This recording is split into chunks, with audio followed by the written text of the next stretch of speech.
اگلے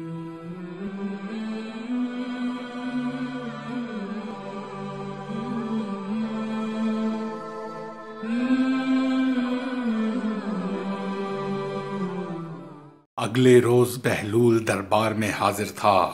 ہارون الرشید اپنے زرنگار تخت شاہی پر لباس پہنے بڑی تمکنت سے بیٹھا ہوا تھا۔ بہلول اپنی بوسیدہ پاپوش اور پیوند لگی گدڑی کے ساتھ اس کے حضور پیش کیا گیا۔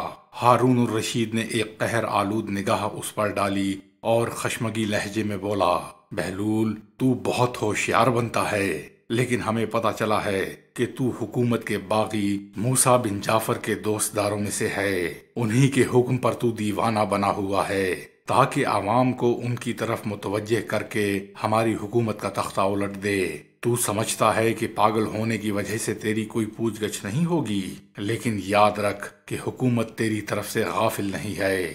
تیری سب سرگرمیوں کی خبر ہمیں برابر ملتی رہتی ہے۔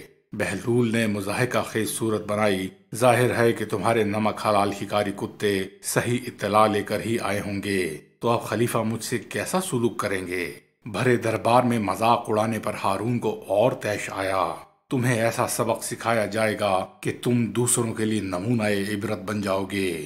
اس نے غصے سے کہا اور اپنے غلام کو پکارا، مسرور، لے جاؤ اس گستاخ کو، اس کے کپڑے اتار لو اور اس پر گدھے کا پالان ڈال دو، اس کے منہ میں لگام دو، اسے محل اور حرم سرا میں پھراؤ اور اس کے بعد میرے سامنے اس پرغرور کا سر اڑا دو۔ دربار میں سناٹا چھا گیا، درباری ہیبت شاہی سے کانپ گئے، لیکن بہلول شان بے نیازی سے کھڑا مسکراتا رہا۔ مسرور آگے بڑھا اور اس نے بہلول کی گدڑی گھسیٹ کر پرے اچھال دی، اس کا بوسیدہ لباس نوچ کر اس پہ گدھے کا پالان کس دیا، اس کے منہ میں لگام دی اور اسے کھینچتا ہوا محل اور حرم سرا کی طرف لے گیا۔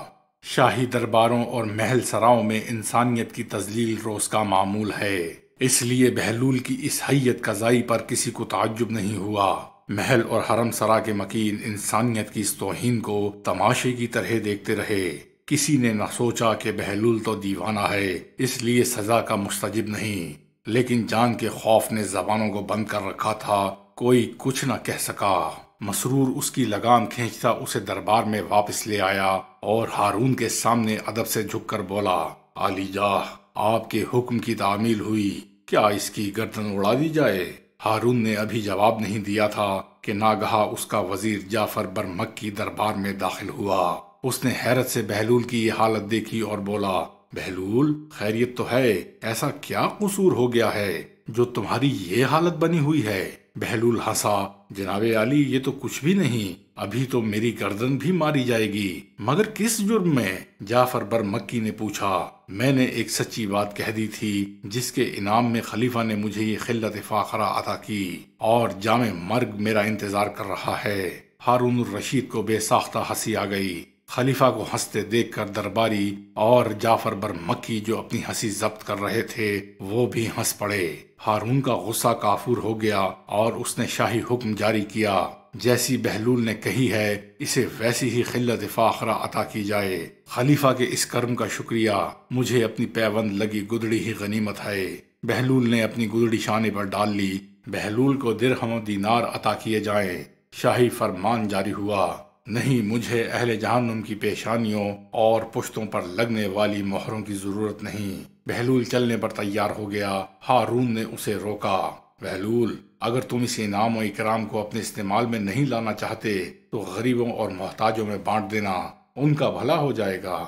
بہلول رک گیا اور اس نے رقم کی تھیلیاں غلام سے لے لیں، چند قدم چلا اور رک گیا، کچھ سوچنے لگا، پھر آگے بڑھا اور رک گیا، پھر کچھ سوچا اور واپس پلٹ آیا۔ اس نے رقم کی تھیلیاں ہارون کے سامنے ڈھیر کر دیں اور بولا، ہارون، میں نے بہت سوچا ہے کہ ان اشرفیوں کی سب سے زیادہ ضرورت کس کو ہے، لیکن مجھے تجھ سے زیادہ مستحق کوئی اور نظر نہیں آتا۔ تجھ سے زیادہ نادار اور ضرورت مند شاید ہی کوئی اور ہو، کیونکہ میں روز دیکھتا ہوں کہ تیرے کارندے ہر جگہ لوگوں کو کوڑے مار مار کر ان سے ٹیکس وصول کرتے ہیں تاکہ تیرے خزانے پر ہوں۔ سارے شہر میں سب سے بڑا ضرورت مند تو خود ہے، اس لیے یہ رقم تو ہی رکھ لے۔ خلیفہ دم بخود رہ گیا۔ اہل دربار سناٹے میں آ گئے۔ بہلول کے انجام کا سوچ کر ان کے رونگٹے کھڑے ہو گئے، لیکن بہلول اطمینان سے چل کھڑا ہوا۔ روکو روکو، اس دیوانے کو روکو! اچانک خلیفہ ہارون الرشید کی آواز گونجی۔ اہل دربار اس تصور سے ہی کانپ گئے کہ اب بہلول کا عتاب شاہی سے بچنا محال ہے۔ دو غلام تیزی سے آگے بڑھے اور بہلول کو گھسیٹ کر ہارون کے سامنے لے آئے۔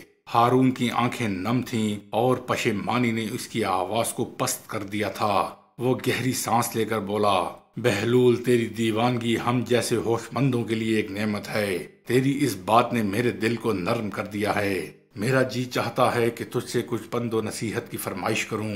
غلاموں نے فوراً ہی بہلول کو چھوڑ دیا۔ وہ اپنی مخصوص شان بے نیازی سے گویا ہوا۔ ہارون، پچھلے خلیفوں کے محلوں اور ان کی قبروں کو دیکھ کر عبرت حاصل کر۔ تو خوب جانتا ہے کہ یہ لوگ عرصہ دراز تک ان محلوں میں عیش و عشرت کی زندگی گزارتے رہے اور اب قبروں میں پڑے پچھتاتے اور افسوس کرتے ہیں کہ کاش انہوں نے اپنی آخرت کے لیے کچھ نیک اعمال اپنے ساتھ لیے ہوتے، مگر اب انہیں اس پچھتاوے سے کچھ حاصل نہیں ہو سکتا۔ ہم سب بھی جلد یا بدیر اسی انجام کو پہنچنے والے ہیں جب یہ شاہی روب و دبدبا اور شان و شوکت کوئی کام نہیں دے گی۔ ہارون پر کپ کپی سی طاری ہو گئی۔ متاسف لہجے میں بولا، بہلول، کچھ ایسے اعمال بتا جن کے بجا لانے سے اللہ مجھ سے خوش ہو جائے۔ اس کی مخلوق کو خوش کر، وہ تجھ سے راضی ہو جائے گا۔ بہلول نے جواب دیا، اب اس کی تدبیر بھی بتا دو کہ خلق خدا کو کس طرح خوش کیا جا سکتا ہے۔ ہارون نے پوچھا، عدل و انصاف میں سب کو برابر کا درجہ دو۔ جو اپنے لیے مناسب نہیں سمجھتے، دوسروں کو بھی اس کا مستحق نہ سمجھو۔ مظلوم کی فریاد توجہ سے سنو اور انصاف سے فیصلہ کرو۔ بہلول نے بردباری سے کہا، آفرین، صد آفرین بہلول، مرحبا، تم نے کیسی حق بات کہی ہے، مرحبا۔ ہارون نے توصیفی لہجے میں کہا۔ اس کی ہاں میں ہاں ملانے والے درباریوں نے بھی نعرہ تحسین بلند کیے۔ ہارون الرشید نے حکم شاہی جاری کیا۔ حکم دیا جاتا ہے کہ شاہی خزانے سے بہلول کے تمام قرض ادا کر دیے جائیں۔ ہارون، قرض سے بھی کبھی قرض ادا ہوا ہے؟ بہلول نے اسے مخاطب کر کے کہا، شاہی خزانے میں جو کچھ ہے وہ عوام کا مال ہے اور خلیفہ پر قرض ہے۔ تمہارے لیے یہی مناسب ہے کہ عوام کا قرض انہیں لوٹا دو۔ مجھے تمہارا یہ احسان نہیں چاہیے، میں دل سے چاہتا ہوں کہ تمہاری کوئی آرزو پوری کروں۔ ہارون نے زور دے کر کہا، تو پھر میری خواہش اور آرزو یہی ہے کہ میری نصیحتوں پر عمل کرو، لیکن افسوس کہ دنیا کی شان و شوکت اور اقتدار کا نشہ بہت جلد میری ان نصیحتوں کو فراموش کر دے گا۔ یہ کہتا ہوا وہ دربار سے باہر نکل گیا۔ ہارون الرشید اور اہل دربار جھکے ہوئے سروں کے ساتھ خاموش بیٹھے رہ گئے۔